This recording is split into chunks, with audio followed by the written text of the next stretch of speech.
Hi guys! Ngayong araw ay samahin nyo akong magluto ng binagoongang talong guys na may konting manok lang guys, pampalasa lang. So, at pakitingnan na lang sa ating screen at ililista ko ang ating mga sangkap na kakailanganin guys.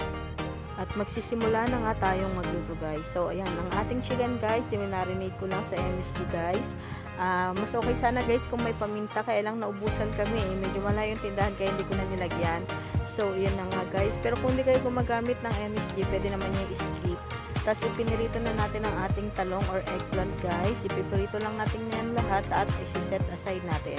So, nagpainit lang ulit tayo ng mantika guys at ipinirito ko ang ating chicken guys hanggang mag-brown siya ng konti guys. At pag okay na yan siya, mag-ready naman tayo ng annatto seed o achuete guys. Tapos pakulayin lang natin siya sa mantika para magandang tignan ng ating binagoongan mamaya guys.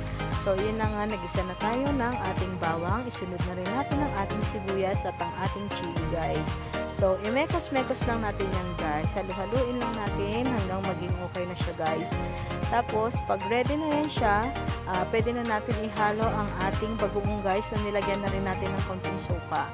Dahil ang suka guys, diba, nagpapaalis ng langsa sa bagoong. So, ilagay lang natin yan guys at ihalo na rin natin ang ating chicken sa ating bagoong.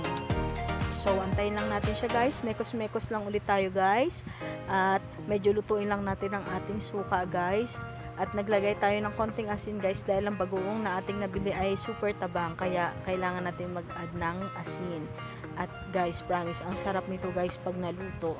So, yan lang guys. Antayin lang natin siyang maging okay. At maglagay tayo ng konting water guys, pampalambot lang sa ating chicken.